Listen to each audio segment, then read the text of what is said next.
સુરતના ઈચ્છાપુર વિસ્તારમાં થયેલી હત્યાના ગુનાનો ભેદ પોલીસે ગણતરીના કલાકોમાં ઉકેલી કાઢ્યો છે। પતિના શંકાસ્પદ મોતના કેસમાં પોલીસે મૃતકની પત્નીની જ ધરપકડ કરી।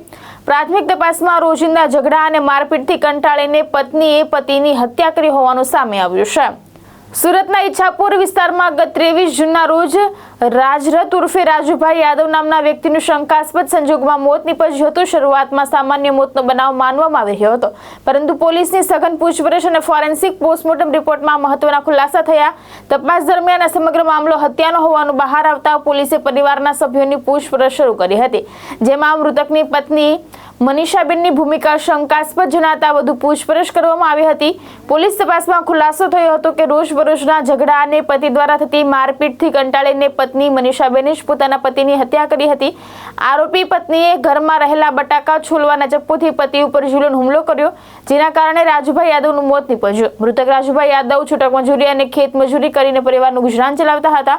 ઈચ્છાપુર પોલીસે હત્યારી પત્નીની ધરપકડ કરી વધુ કાયદેસરની કાર્યવાહી હાથ ધરી છે।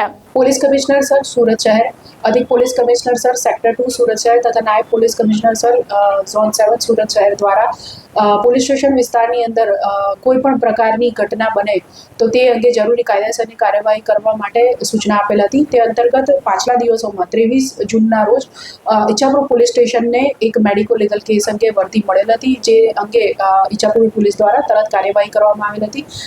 તેની વિગત જોઈએ તો ઈચ્છાપુર પોલીસ સ્ટેશન વિસ્તારમાં પાઠાની આસપાસ ઝૂંપડપટ્ટીમાં રહેનાર ઇસમ રાજરથ ઉર્ફે રાજુભાઈ જોગેશભાઈ યાદવ તેઓને કોઈ કારણસર ઈજા થતા 108 મારફતે સિવિલ હોસ્પિટલ ખસેડવામાં આવ્યા હતા, જ્યાં તેમને મૃત જાહેર કરવામાં આવેલ હતા, જેથી ઈચ્છાપુર પોલીસ સ્ટેશન દ્વારા સત્વરે એડી દાખલ કરીને આ કેસનું તપાસ કરવાનું ચાલુ કરવામાં આવ્યું હતું। જે દરમિયાન જે મરણ જનાર વ્યક્તિ છે તેના પરિવાર અને તેની આસપાસના વ્યક્તિઓ વગેરેને પૂછપરછ વગેરે જે પોલીસની કાર્યવાહી છે તે ચાલુ હતી। સાથે સાથે આ ગુનામાં પોલીસ દ્વારા આ જે મરણ જનાર છે તેઓનું ફોરેન્સિક પીએમ કરાવવામાં આવેલ હતું। આ સમગ્ર કેસ દરમિયાન પોલીસને તેના આ જે વ્યક્તિ છે તેના મૃત્યુ બાબતે થોડો ડાઉટ શંકા જતા યુક્તિ પ્રયુક્તિથી પૂછપરછ કરવામાં આવેલ હતી તેની આસપાસના ઇસમોની, તથા આસપાસનો જે વિસ્તાર છે એને આજુબાજુ જે પડોશીઓ છે તે તમામની પોલીસ દ્વારા પૂછપરછ કરવામાં આવતા એવી હકીકત જણાય આવેલ કે આ જે વ્યક્તિ છે એ મનીષાબેન નામના જે વ્યક્તિ છે એ બંને અને એ લોકો સાથે રહેતા હતા અને મનીષા અને રાજુ છેલ્લા 8 વર્ષથી એકબીજાની સાથે રહેતા હતા અને એ લોકોને રોજ કોઈને કોઈ બાબતે પુષ્કળ ઝઘડો થતો હતો, જે બાબતે જે રાજુભાઈ છે એ હંમેશા પોતાની પત્ની મનીષાબેનને રોજ ખૂબ માર મારતા હતા।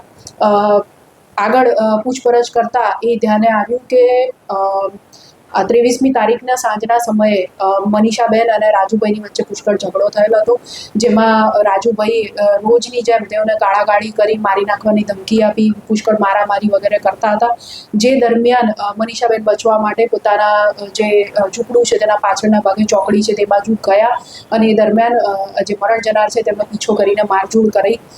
જે દરમિયાન જે બટાટા છોલવાનું જે ચપ્પુ આવે છે એ બેનના હાથમાં આવી ગયું અને તેમણે ત્યાં વાસણો જે પડેલા હતા એમાંથી લઈ અને જે મરણ જનાર છે તેઓને મારી દીધેલ હતું।